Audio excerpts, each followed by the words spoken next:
Olá pessoal, bem-vindos a mais uma aula da disciplina de Pesquisa de Mercado e Avaliação de Imóveis do curso de Técnico em Transações Imobiliárias. Eu sou o professor Leonardo e vamos dar prosseguimento à matéria referente à disciplina. Mas antes, vamos relembrar o que vimos na aula passada. Primeiro, fizemos umas considerações sobre o mercado imobiliário e seu dinamismo. Hoje estamos vivendo em um momento de incertezas nesse mercado, devido à crise que o Brasil vem passando. Porém, é um mercado muito dinâmico e as previsões são que ele se adapte e volte a crescer em pouco tempo.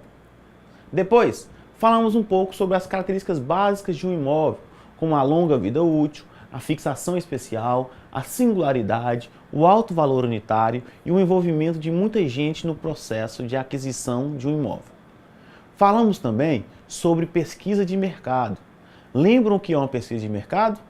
Qual é a importância dela? E como elaborar uma pesquisa de mercado? Bom, a pesquisa de mercado é uma ferramenta administrativa que busca informações junto ao público-alvo. Elas são importantes, pois auxiliam no processo de tomada de decisão, já que disponibilizam para a empresa informações úteis sobre o produto ou serviço que foi pesquisado.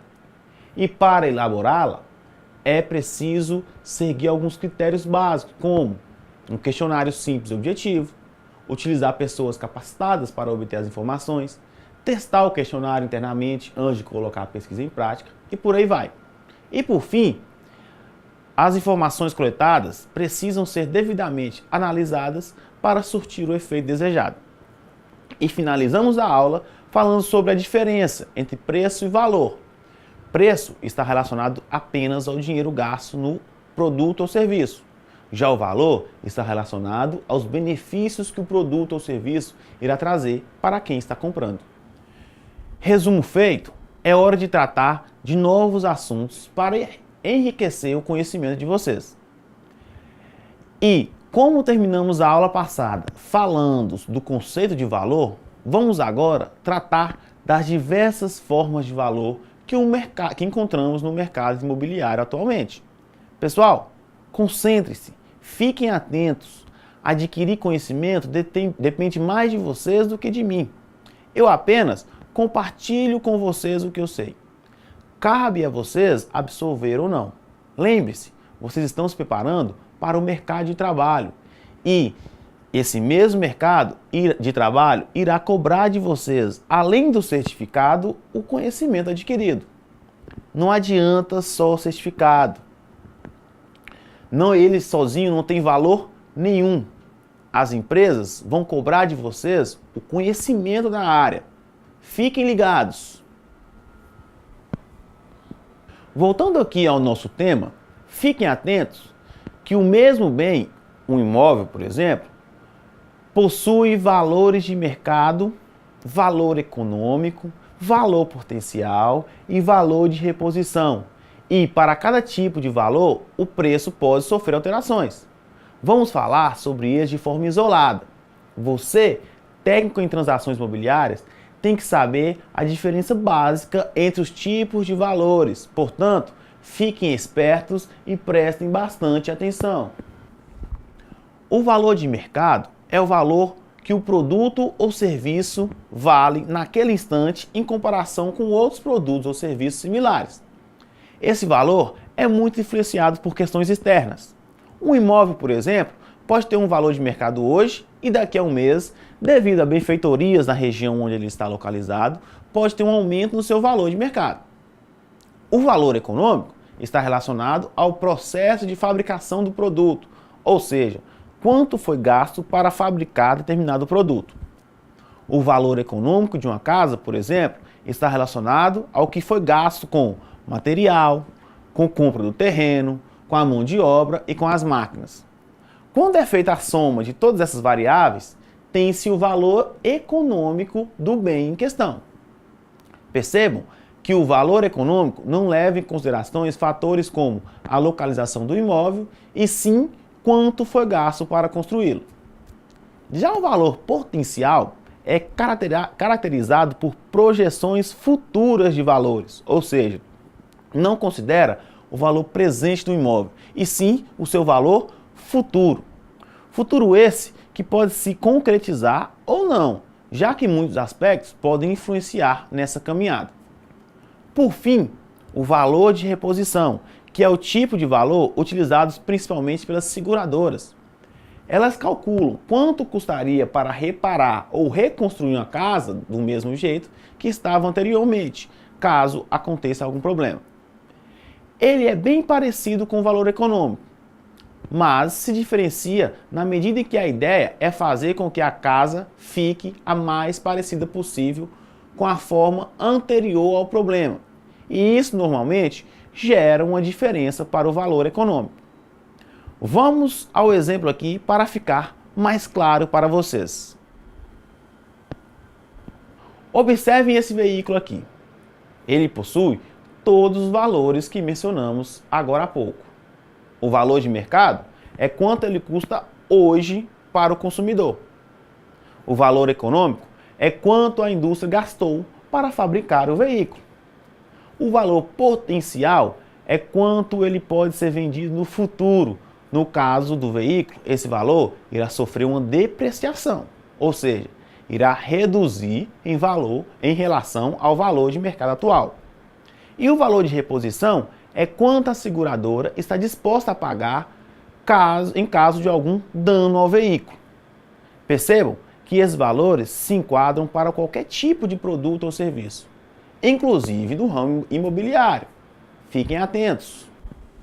Fechamos então essa parte que trata de diversos tipos de valores que envolvem um produto ou serviço. Espero que tenham entendido. Agora, vamos entrar em um tema muito importante que interfere diretamente na análise mercadológica de uma empresa. Trata-se de uma ferramenta criada por Michael Porter, que é um dos maiores pensadores em administração. Ele estabeleceu 5 forças que atuam diretamente no mercado e que influenciam decisivamente na lucratividade da empresa. Estamos falando das 5 forças de Porter. Para entender o mercado onde atua, a empresa precisa ficar atenta a essas 5 forças que vamos tratar aqui. Segundo Porter, é necessário analisar a rivalidade entre os concorrentes, a ameaça de novos entrantes no mercado, a ameaça de produtos ou serviços substitutos, o poder de barganha dos fornecedores e o poder de barganha dos clientes, para se ter uma visão geral do mercado onde a empresa irá atuar. A análise dessas variáveis permite um melhor posicionamento da empresa perante o mercado e deixa a empresa preparada para lidar com as diversas forças que podem interferir no seu negócio. A partir do momento que a empresa consegue apurar informações sobre essas variáveis, ela poderá traçar estratégias para se destacar no mercado. Por isso, vamos analisar cada uma dessas forças de forma individual, para que vocês possam entender e visualizar isso na prática. Vamos começar falando da rivalidade entre concorrentes, ou seja, a empresa deve, antes de qualquer coisa, identificar quem são os seus concorrentes e como eles se comportam. Ao fazer isso, a empresa certamente conseguirá identificar, por exemplo, que alguns concorrentes são mais agressivos que outros. Alguns podem até ser desleais e a empresa precisa se preparar para isso. Uma vez identificados os concorrentes, a empresa pode verificar quais são os seus pontos fortes, seus pontos fracos e definir estratégias para se diferenciar deles e assim conseguir um maior número de clientes. A forma como os concorrentes atuam interferem diretamente no mercado de forma geral. E em muitos casos, as ações da empresa vão depender das ações dos concorrentes. Por isso que eles são uma grande força no mercado, pois eles direcionam, em muitos casos, as estratégias da empresa. Além da rivalidade entre concorrentes, existem outros fatores que influenciam o mercado e afetam o comportamento do consumidor. Um desses fatores é a ameaça de novos entrantes no mercado. Aqui, a empresa deve fazer a seguinte pergunta: é fácil abrir uma empresa no mesmo ramo de atividade que o meu? Quem está vindo ou pode vir para o meu mercado? Pessoal, qualquer ramo de atividade está sujeito à entrada de novas empresas para competir. Alguns ramos, essa entrada é muito fácil, outros ramos são extremamente difíceis. Por exemplo, imagine que você quer abrir uma empresa de calçados ou que você já tem uma empresa de calçados. Existe algum entrave que impeça a abertura de um concorrente próximo à sua empresa? Para o ramo de calçados, quase nenhum. Qualquer um pode abrir uma empresa de calçados sem muita burocracia, pois é um empreendimento de comércio comum e com poucas restrições legais. Logo, nesse caso, a ameaça de novos entrantes é muito alta e a empresa precisa ficar atenta a isso para conseguir abocanhar os clientes que estarão em disputa. Agora vamos pensar em uma grande construtora. Quais são as chances de entrar no mercado uma nova empresa para fazer frente a ela? Percebam que aqui a ameaça de novos entrantes, ao contrário da empresa de calçados, não é muito grande. Porque para abrir uma construtora muito grande, de grande porte, existe um grande investimento e também um conhecimento muito grande do mercado. O que eu preciso que vocês entendam aqui é que o fato de existir ameaça de novos entrantes no mercado, que a empresa atua, irá interferir nas políticas que serão adotadas por ela. E quanto maior essa ameaça, ou seja, quanto mais facilitada for essa entrada, mais atenta a empresa precisa ficar, pois os concorrentes podem afetar diretamente a lucratividade da empresa. Por exemplo, se entra um concorrente com preços muito abaixo dos produtos que a empresa vende, será necessário uma mudança de estratégias para se diferenciar desse novo concorrente e garantir que a permanência do mercado, que a empresa permaneça no mercado, mesmo com esse novo entrante. Tranquilo? Beleza? Outra força que Porter considera que influencia o mercado e afeta o comportamento do consumidor, além da rivalidade entre concorrentes e a ameaça de novos entrantes, é a ameaça de um produto substituto. Ou seja, um produto diferente do seu que satisfaça a mesma necessidade do consumidor. Acompanhe aqui comigo. Imagine que você tem uma barraca de cachorro-quente na frente de uma faculdade e os estudantes costumam se alimentar na sua barraca antes da aula, nos intervalos e até mesmo no final da aula. Em certo momento, uma pessoa resolve montar uma barraca que vende salgados do outro lado da rua. O salgado é um produto substituto do cachorro-quente? Claro que é. Mas por quê? Porque, apesar de serem produtos diferentes, atendem à mesma necessidade, que é matar a fome dos alunos da faculdade. Logo, a concorrência da barraca de salgados irá de alguma forma influenciar o mercado e afetar o comportamento do consumidor.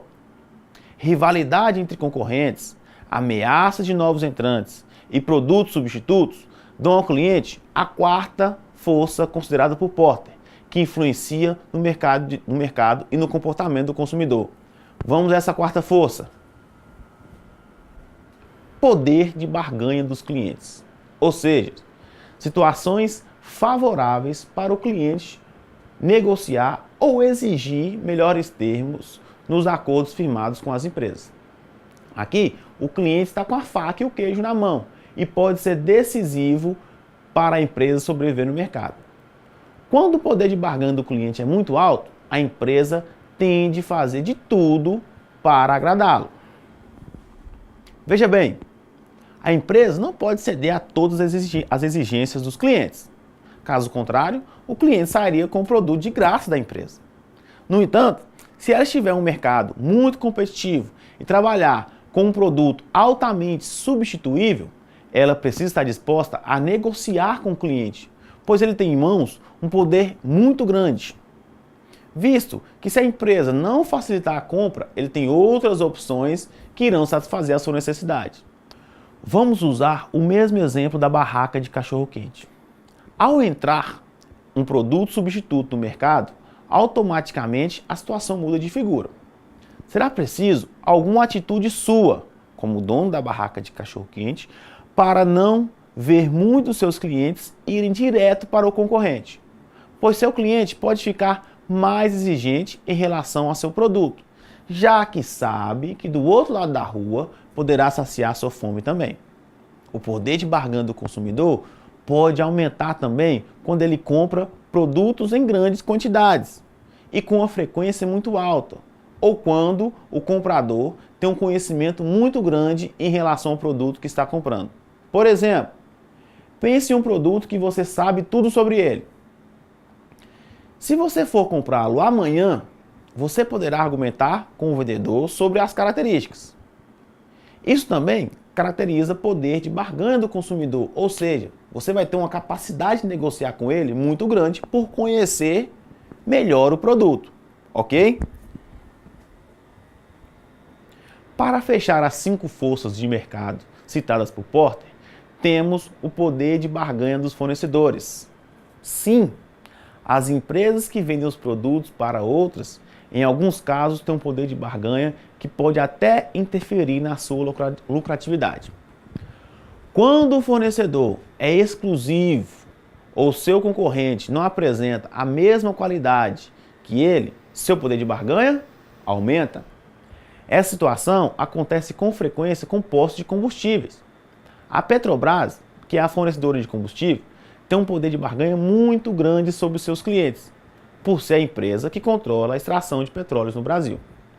Então, se a Petrobras, que é a fornecedora do combustível, aumentar o preço do combustível, seus clientes, que são os postos de gasolina, terão pouca ou nenhuma chance de negociar, pois o poder de barganha da Petrobras, que é a fornecedora, é muito grande. E isso influencia o mercado e as ações dos consumidores. Fechamos assim as 5 forças de mercados que influenciam o mercado e alteram o comportamento do consumidor. Espero que tenha ficado claro para todos vocês. Dei uma lida no material didático para se inteirarem mais sobre o assunto. Vamos passar então para o próximo assunto da aula de hoje. Trataremos agora das características e peculiaridades dos imóveis. Já mencionamos algumas na aula anterior, porém, aqui trataremos de termos mais técnicos. Entraremos mais a fundo nessas características. Alguém aí saberia me dizer por que isso é necessário? Por que precisamos entrar em detalhes sobre os imóveis? Bem, a resposta é muito simples. Não tem como fazer uma pesquisa de mercado ou mesmo avaliar um imóvel sem o devido conhecimento técnico sobre eles. Então, vamos a esse conhecimento. Os imóveis são divididos basicamente em classes diferentes. Residencial, que são da classe 1, comercial, que são da classe 2, e os especiais, que são da classe 3. Acompanhe aqui comigo. Na classe 1, que é referente aos imóveis residenciais, há 3 classificações básicas: barraco, casa ou apartamentos. E para cada classificação, existem subdivisões para facilitar a avaliação. Na classe 2, que é referente aos imóveis comerciais, há 2 classificações básicas: escritórios e galpões. E na classe 3, que é referente aos imóveis especiais, há uma classificação que é a cobertura, que pode ser simples, média ou superior. Essas subdivisões envolvem muitas variáveis que não cabe aqui explicar todas.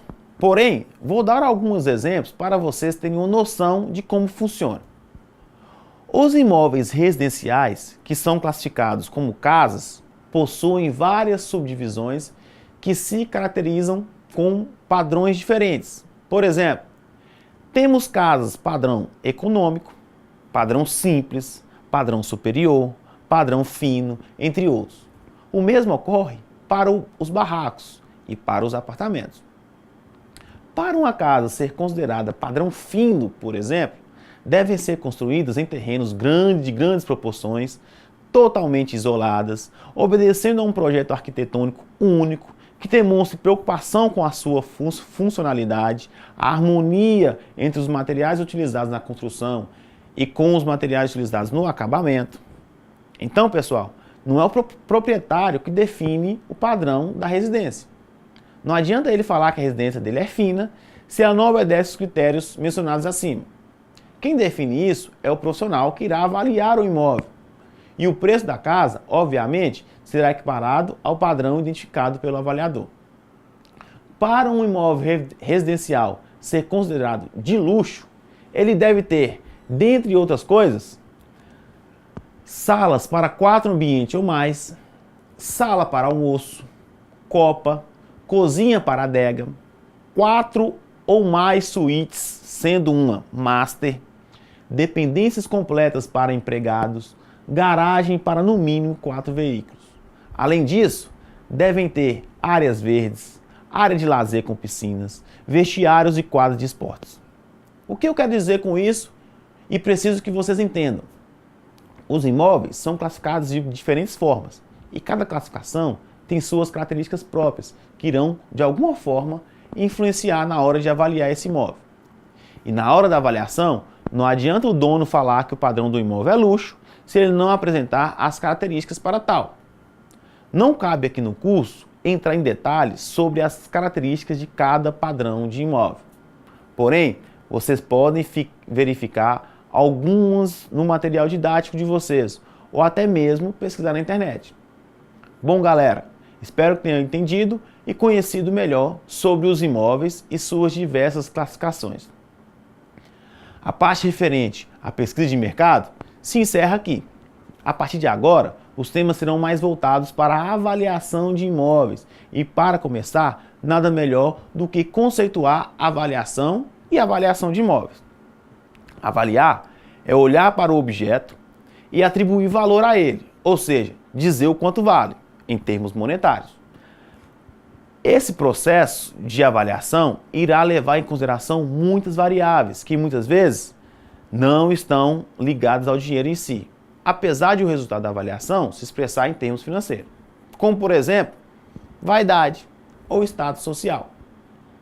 Quando se atribui valor a algo, está se fazendo um processo que chamamos de valoração. E no caso dos imóveis, essa valoração é constante. Na grande maioria das vezes, os imóveis se valorizam com o passar do tempo, ao contrário da maioria dos produtos que tendem a desvalorizar na medida que o tempo passa. Veículos são um exemplo claro de produtos que sofrem desvalorização com o passar do tempo. O fato de se valorizar com o passar do tempo faz com que os imóveis sejam investimentos muito desejados pelas pessoas. Porém, apesar de saber que se valorizam, é preciso entender que a avaliação do imóvel não pode ser feita por pessoas leigas no assunto, visto que exigem variáveis ou normas já pré-estabelecidas que irão influenciar nesse processo. Por isso, essa avaliação deve ser feita por um profissional devidamente qualificado. O processo de avaliar imóveis pode ser dividido de acordo com o tipo de imóvel, e cada tipo de imóvel é avaliado normalmente por motivos diferentes. Acompanhe aqui comigo.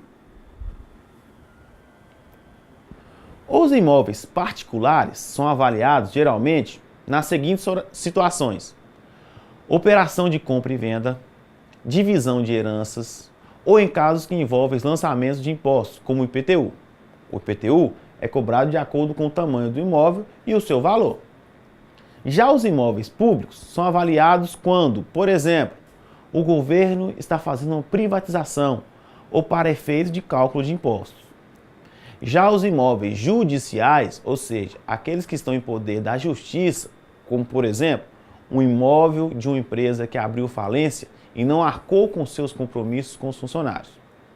Eles são avaliados para fins indenizatórios e geralmente vão a leilão para arrecadar no mínimo o valor da avaliação. No mínimo, tá? Nunca é demais lembrar que qualquer uma dessas avaliações deve ser feita de acordo com as normas para que possa ter uma padronização na avaliação.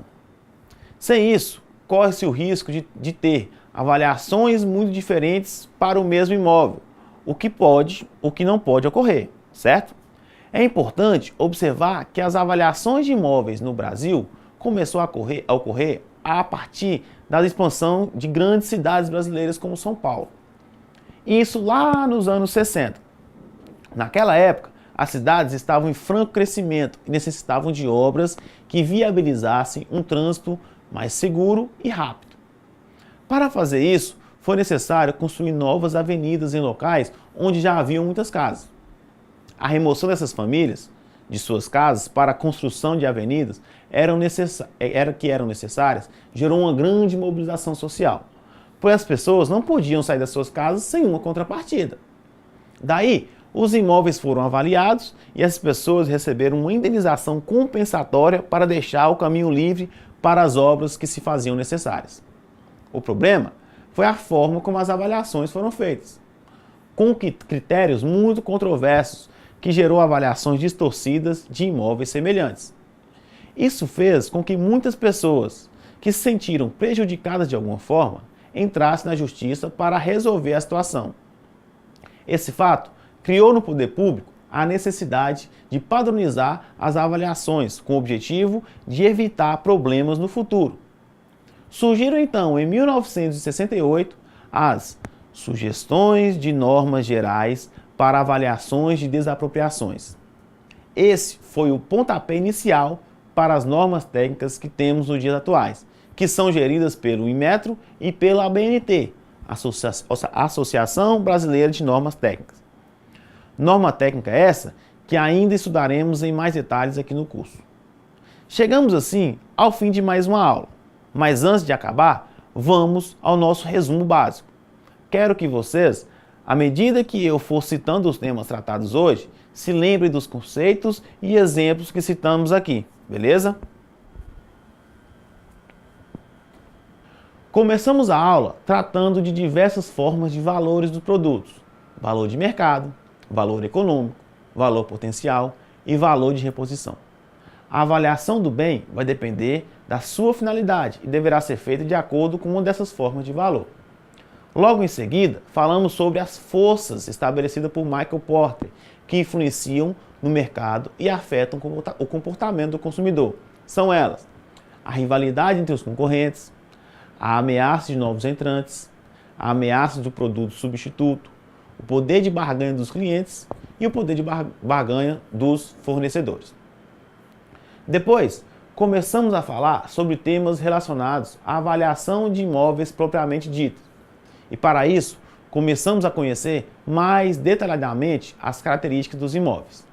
Vimos que os imóveis são classificados em 3 classes diferentes: os imóveis residenciais, os imóveis comerciais e os imóveis especiais.